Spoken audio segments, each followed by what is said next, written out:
PDI Perjuangan dan PKB makin intens membahas nama untuk diusung maju Pilkada Jakarta. PDIP prioritaskan mantan Panglima TNI Andika Perkasa, sementara PKB membuka opsi duet Anies Baswedan Andika Perkasa.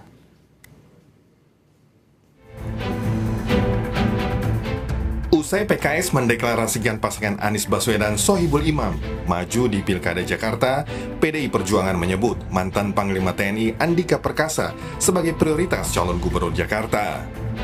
Meski demikian, Ketua DPP PDIP Perjuangan Said Abdullah menyebut nama Anies Baswedan tetap dipertimbangkan di Pilgub Jakarta. Kata Said, PDIP tengah berkomunikasi dengan PKB untuk menggolkan calon yang akan diusung di Pilkada Jakarta. Prioritas pertama Pak Andika memang untuk calon gubernur DKI. Tentu tidak tunggal Pak Andika, ada Ibu Risma, diantaranya juga untuk Jakarta. Bahwa pada akhirnya sebagaimana disampaikan oleh Sekjen kami, Pak Hasto Kristianto, bahwa Anies juga menjadi bagian pertimbangan, iya. Anies bagian dari pertimbangan. Oleh karenanya kami juga bertemu dengan Caimin dalam kerangka itu semua. Ketua Umum PKB Muhaimin Iskandar bilang Anies Baswedan masih kandidat calon gubernur terkuat dari partainya. Soal PKS mendeklarasikan Anies Sohibul Imam, kata Caimin, PKB belum ada niat memasangkan keduanya. Caimin mengakui menjalin komunikasi dengan PDIP, termasuk membicarakan peluang mengusung Andika Perkasa. Soal wacana duet Anies Andika, Caimin menjawab, PDIP mau nggak? Kalau PKB DKI kan mintanya Anies, ya tentu kita akan pertimbangkan lebih banyak. Tapi kita masih akan cek soal wakil. Wakil kita masih. Berarti Anies sebagai calon terkuat Gus yang akan diusung. Mengingat DPW juga mengusulkan itu. Iya, terkuat. Ya, pasti akan ada musyawarah ya. Tapi kita belum memiliki niat memasangkan dengan Sohibul Imam. Itu katanya ngajuin nama Andika ya Gus di dalam rapat, di dalam pertemuan dengan Pak Said di Jakarta nanti. Masih diskusi belum, masih ada beberapa Untuk pasangan itu. Ya itu saya belum tahu PDIP mau nggak. Sabtu lalu, Sekjen PDIP Perjuangan Hasto Kristianto menyatakan PDIP tetap membuka kans mengusung Anies di Pilkada Jakarta. Tapi, kepastiannya menunggu arahan Ketua Umum PDIP Perjuangan, Megawati Soekarno Putri. Ya, nama Pak Anies kan juga banyak disuarakan di situ. Hanya partai kan juga harus melihat secara komprehensif. Mbak Puan sendiri menyatakan Pak Anies ini menarik. Tapi kerjasama politik terhadap wilayah-wilayah yang sangat strategis, itu kami menunggu arahan dari Ketua Umum PDI Perjuangan Ibu Megawati Soekarno Putri yang terus mencermati hari ke hari. Munculnya nama Andika Perkasa sebagai calon gubernur prioritas PDIP serta komunikasi dengan PKB yang masih menempatkan Anies Baswedan sebagai kandidat cagup terkuat terjadi usai pekan lalu. PKS mendeklarasikan Anies Sohibul Imam maju di Pilgub Jakarta. Sejumlah analis menilai terbuka kemungkinan terbentuk 3 poros Pilkada Jakarta. Tim Liputan Kompas TV. PDI Perjuangan memprioritaskan mantan Panglima TNI Andika Perkasa maju Pilkada Jakarta namun tetap menimbang nama Anies Baswedan sebagai calon gubernur. Bagaimana nasib duet Anies Sohibul Imam yang telah dideklarasikan PKS? Apakah komunikasi intens PDIP dan PKB akan lahirkan poros baru dengan duet Anies Andika?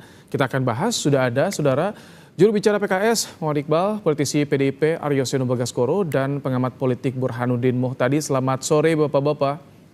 Selamat sore Mas Ibu. Baik.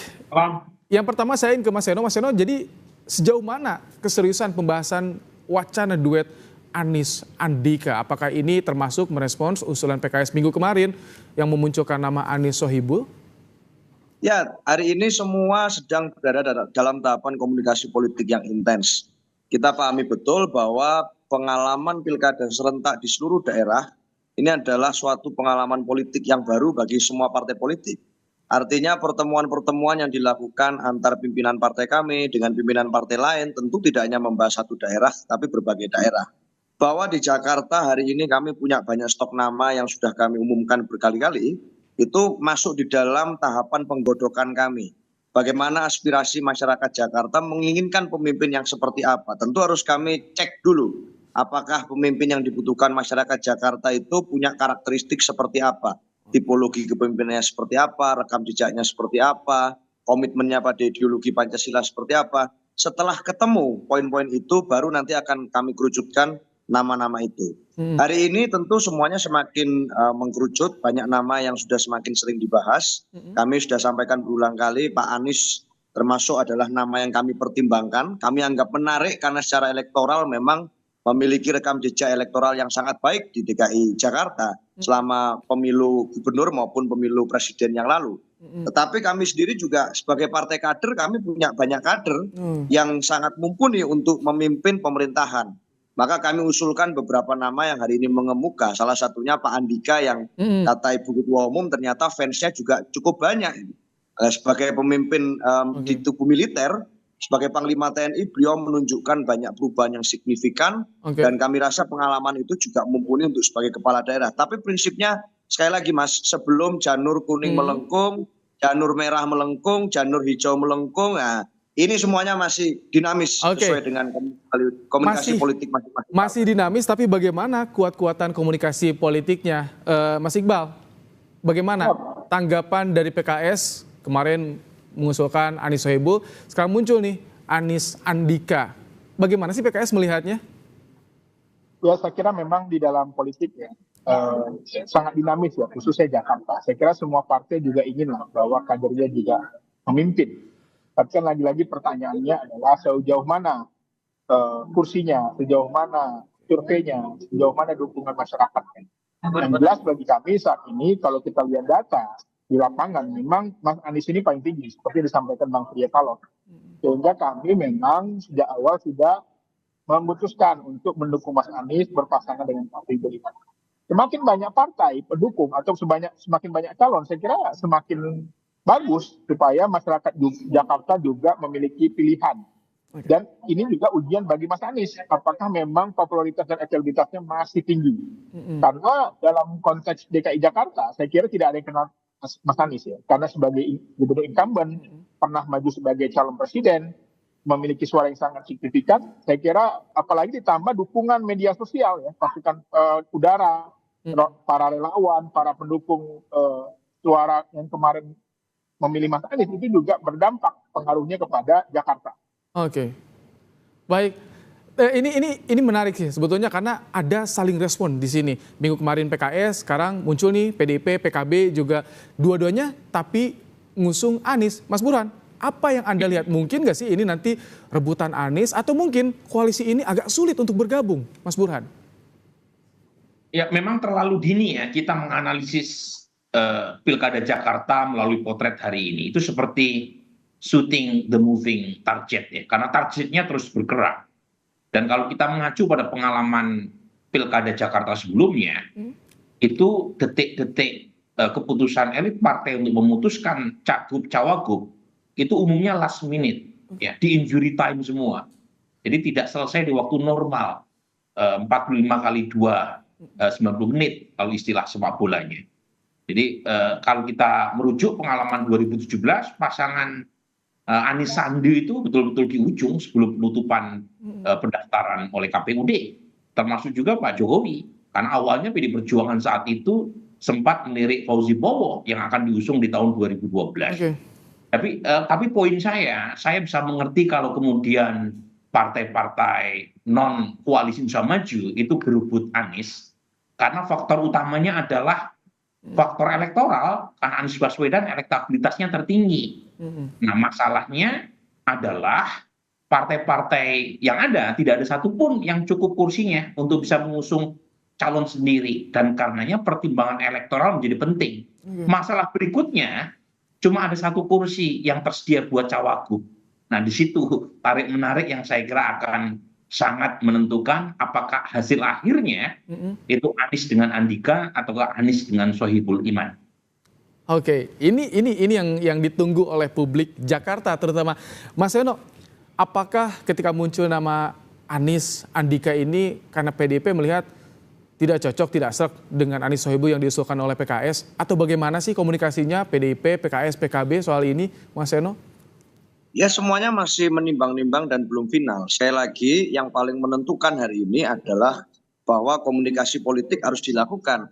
Faktanya sesuai yang disampaikan Prof. Burhan, tidak ada satupun partai politik yang bisa mengusung sendirian tanpa mengajak partai politik yang lain.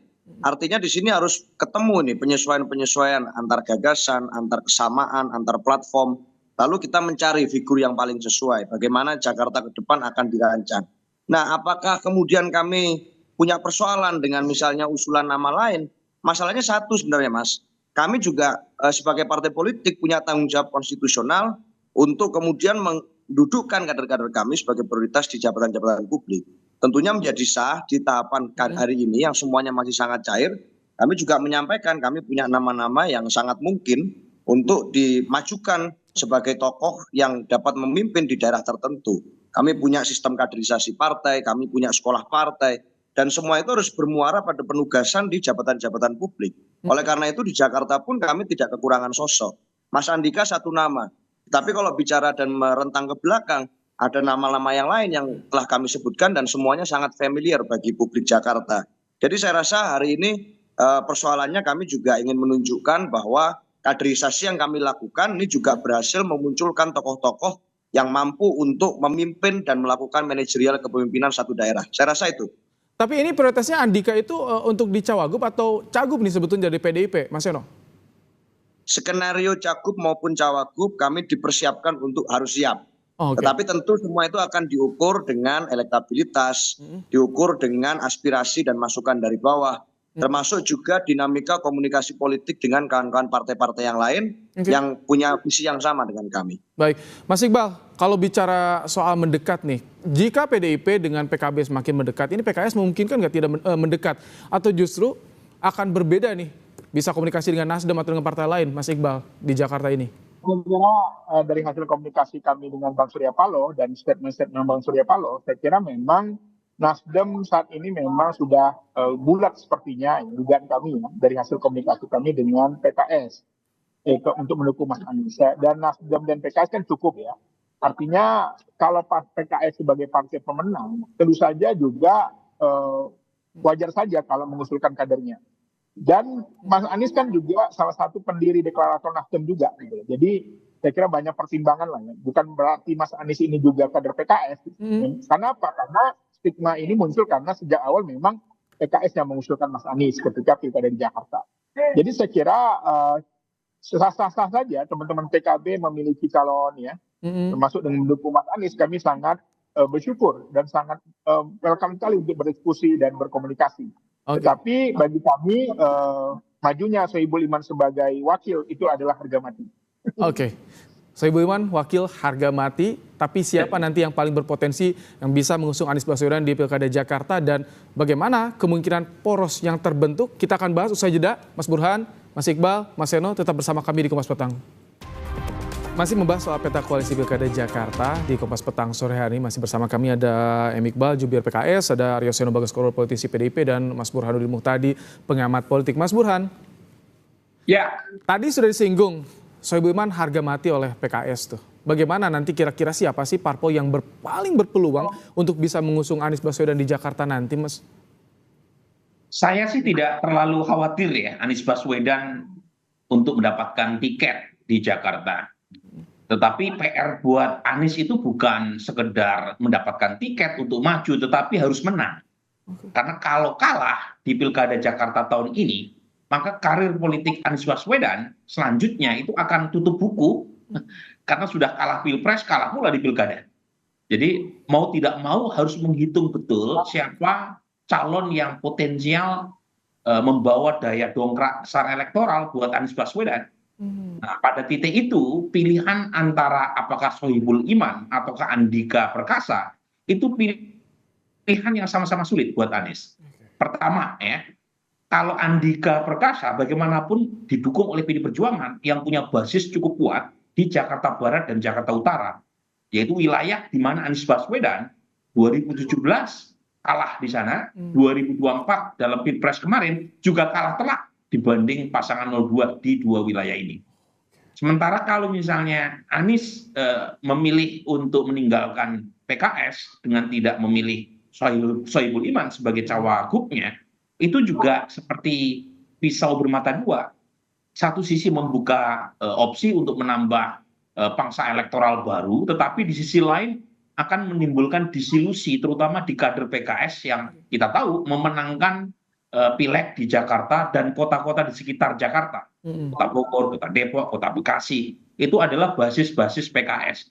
Jadi memang tidak mudah untuk mencari titik temu apakah Sohibul Iman ataukah Andika Perkasa, karena keduanya punya daya tarik bukan dari sisi personal sebenarnya, tetapi lebih dari sisi mesin partai. Nah, pada titik tertentu kalau salah mengambil keputusan, bisa ditinggalkan salah satunya, dan itu mempersulit Anies Baswedan untuk bisa memenangkan di Jakarta. Oke, Mas Seno, kalau tadi PKS bilang Sohibul Iman harga mati untuk Cawagup Jakarta, bagaimana dengan PDIP? Apakah ini dianggap sebagai saklek atau tutup nih untuk koalisi bersamanya? Itu bagaimana dari PDIP melihatnya? Ya, saya rasa kalau bicara dalam konteks komunikasi politik, ngopi-ngopi, ketemu secara informal maupun semi formal, saya rasa itu semua masih sangat mungkin dilakukan terkait dengan komposisi dukungan maupun paslon di dalam Pilgub DKI Jakarta besok. Kenapa? Karena ya sampai hari ini belum ada penutupan pendaftaran. Kita melihat misalnya dari pengalaman Pilpres pun nama-nama calon yang muncul pada saat bertanding berbeda sama sekali dengan yang dibahas beberapa bulan sebelumnya. Di Pilgub yang lalu pun juga sama. Di Pilpres misalnya nama-nama Ridwan Kamil, Erick Thohir, AHY, nama-nama tokoh yang muncul di awal ternyata sama sekali berbeda. Yang muncul justru Profesor Mahfud MD, kemudian Mas Gibran, dan satu lagi adalah Caimin.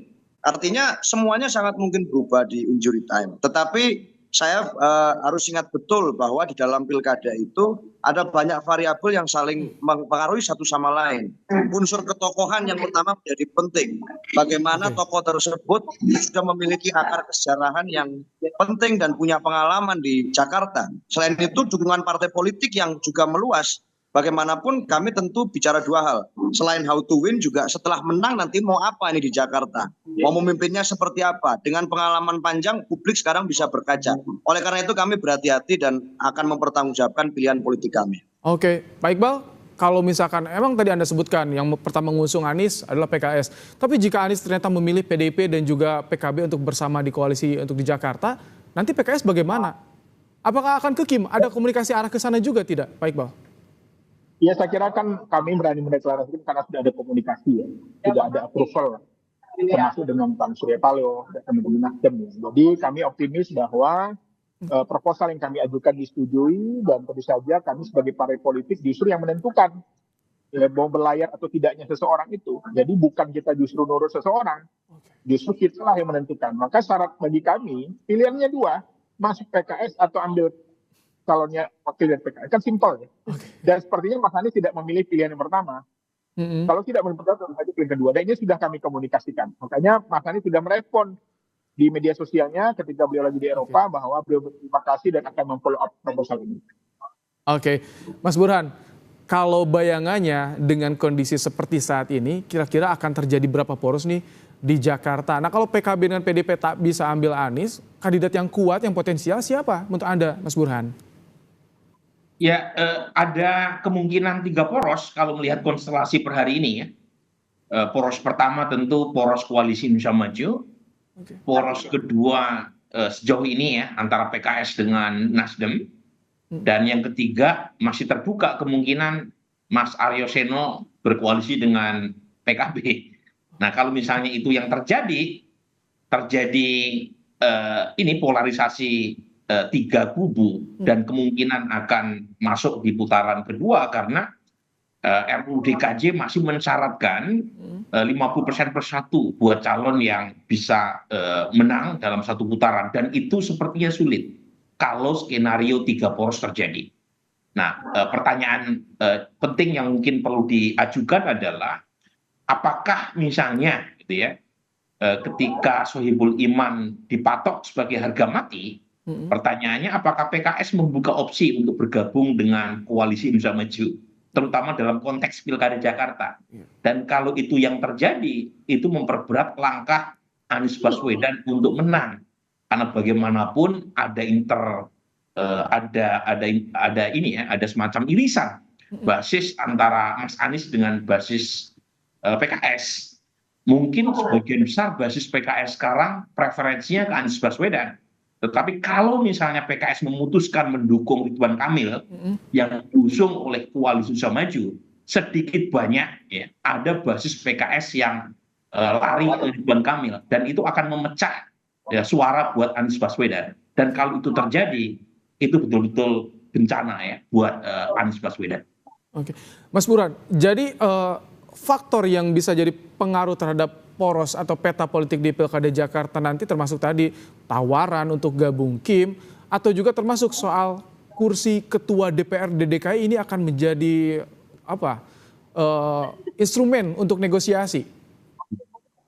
Saya kira kalau mengikuti Undang-Undang MD3 itu sudah otomatis partai yang memenangkan pemilu legislatif akan mendapatkan jatah sebagai ketua, kecuali ada revisi terkait dengan Undang-Undang MD3, sesuatu yang mungkin saja terjadi kalau kita mengacu pada pengalaman 2014 ketika PDI Perjuangan unggul dalam Pileg 2014, dan koalisi Pak Prabowo saat itu yang kebetulan menguasai parlemen mengubah Undang-Undang MD3 sehingga Setia Novanto yang merupakan pemimpin Partai Golkar terpilih sebagai ketua parlemen. Nah, kemungkinan itu apakah bisa terjadi? Bisa saja. Apalagi meskipun PDI Perjuangan sekarang menang di 2024, itu mayoritas partai sekarang berada di koalisi pemerintah. Nah, artinya ya bisa saja itu menjadi bagian dari semacam negosiasi atau deal ya. Yang kedua yang mungkin yang bisa itu adalah ini kompensasi terutama di pilkada lain. Kan kita tahu ini ada ratusan pilkada dilakukan dalam satu waktu. Jadi kalau misalnya deal terkait dengan cawagup tidak bisa dibungkus untuk mengakomodasi semua elit partai karena kursi yang tersedia cuma satu, kan bisa saja misalnya PDI Perjuangan tidak mendapatkan posisi sebagai cawagup Anies, tetapi PKS mendukung calon yang diusung oleh PDI Perjuangan di tempat lain. Jadi saya kira partai itu akan punya banyak cara untuk mencari titik temu, dan salah satunya adalah barter dukungan, terutama dalam konteks pilkada yang dilakukan di banyak tempat. Oke, Mas Seno, kalau kita melihat dari barrier komunikasi untuk mengusung Anies ini salah satunya ke PKS yang paling tebal ya. Apakah sudah berkomunikasi PDIP dengan PKS soal ini? Atau kapan akan komunikasi, Mas Seno? Ya, kami terus melakukan komunikasi politik dengan semua pihak. Artinya hari ini kan semuanya masih belum ada kepastian secara hukum. Kenapa? Karena belum mendaftar secara resmi ke KPU. Artinya masih ada beribu kemungkinan atas apa yang akan terjadi di Pilkada DKI Jakarta nantinya. Kami semua berharap tentu akan kemudian menemukan titik temu yang baik. Tetapi apapun itu kami disiapkan dengan berbagai potensi opsi ataupun skenario. Kami tidak anti dengan skenario-skenario tertentu yang hari ini mungkin belum muncul. Apakah hari ini akan ada 2 poros atau 3 poros atau kembali ke skenario awal di mana kami meramu nama-nama yang sudah kami umumkan, semuanya itu masih sangat mungkin. Yang pasti jawaban kami adalah tetap sama, calon yang kami usung adalah calon yang akan dapat kami pertanggungjawabkan kepada publik dan dapat memenuhi aspirasi masyarakat yang kami ukur berdasarkan elektabilitas. Prinsipnya tetap di situ, Mas Ibrahim. Oke. Kalau DPKS bagaimana? Sudah membuka komunikasi dengan PDIP, dengan PKB soal ini untuk mengusung Anies di Jakarta? Termasuk juga apakah bisa nanti terima untuk berbagai skenario yang muncul? Baik, Bal. Ya, saya kira pimpinan juga sudah berkomunikasi ya dengan teman-teman PKB, PDIP. Tentu saja ini menjadi salah satu kemampuan yang harus kami lakukan untuk bagaimana proposal ini bisa berjalan dengan baik. Jadi itu memang semuanya masih dinamis, tetapi kami memiliki syarat, yang memiliki sebuah mimpi, harapan ya, agar kader kami kali ini bisa berlayar khususnya dengan Mas Anies Baswedan. Dan itu wajar saja, karena kami sebagai pemenang pemilu, kami sebagai partai politik yang sudah menguasai Jakarta sejak 2004 sudah pernah menang dan kali ini kami menang lagi, itu selalu saja hal yang wajar. Kecuali kami kursinya sedikit, nggak punya tokoh, pengen maju, itu nggak wajar. Tapi kami memiliki banyak stok kader. Apalagi yang kami munculkan ini seorang teknokrat. Bang Burhan tentu tahu tentang Pak Sohibul Iman. orang yang sangat terjaga integritasnya, akademisi, teknokrat, lama di luar negeri, mantan ASN juga, pengalaman sebagai presiden partai, pernah menjadi wakil ketua DPR RI, yang ini tentu saja bukan kaleng-kaleng. Oke, tapi kalau Mas Burhan membacanya bagaimana daya tawar dari PDIP, PKS, dan juga PKB nih di Jakarta ini seperti apa daya tawar masing-masing parpol ini dan siapa yang bisa paling diuntungkan tentunya nanti dengan mengusung Anies Baswedan nih, Mas Burhan? Ada dua ya daya tawar yang dimiliki oleh politisi siapapun politisi tersebut dan berasal dari partai politik manapun.